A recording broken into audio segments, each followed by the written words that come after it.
page for the first day of April, Monday, April 1st, 2024. Thanks for starting your week with us. I'm George Gerbo. Protests across Israel have put even more political pressure on embattled Prime Minister Benjamin Netanyahu. Ben Wolfgang reports Israeli media reported that weekend demonstrations in Tel Aviv and elsewhere were some of the largest since Hamas killed more than 1,200 civilians in a terrorist attack October 7th. More than 100 hostages are still thought to be held in the Gaza Strip, where Israel has been waging war on Hamas for nearly 6 months. The fact that those hostages are still in custody is fueling anger at Netanyahu. The Department of Homeland Security is being forced to be more transparent about activity at the southern U.S. border with Mexico.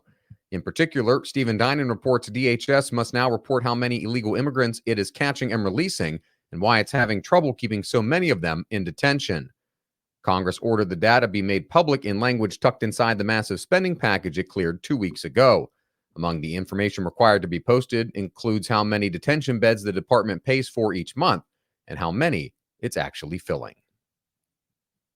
Former Nikki Haley campaign operatives say many of her voters are still gettable for former President Trump, but that he has to do the work to get their support. Seth MacLachlan reports Haley said at the end of her campaign that the onus was on Trump to earn the votes of her supporters.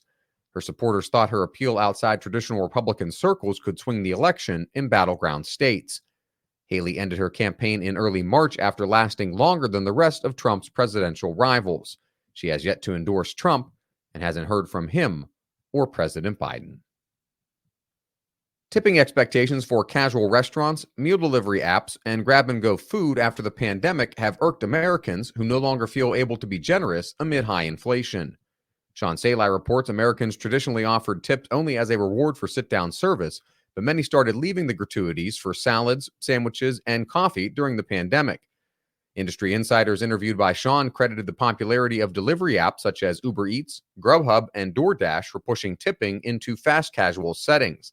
They said the practice outlasted pandemic restrictions as more fast food restaurants, bakeries, and coffee shops replaced tip jars with digital prompts for gratuities. A recent survey from finance website WalletHub reported 64% agreed that a tip is something you should give when you feel like it instead of something you always have to give, and 78% favored banning automatic service charges for large orders.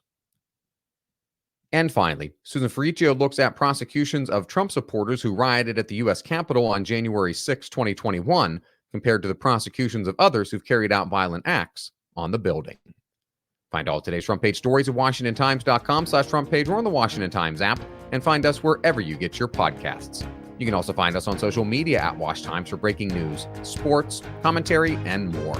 For the Washington Times, I'm George Gerbo.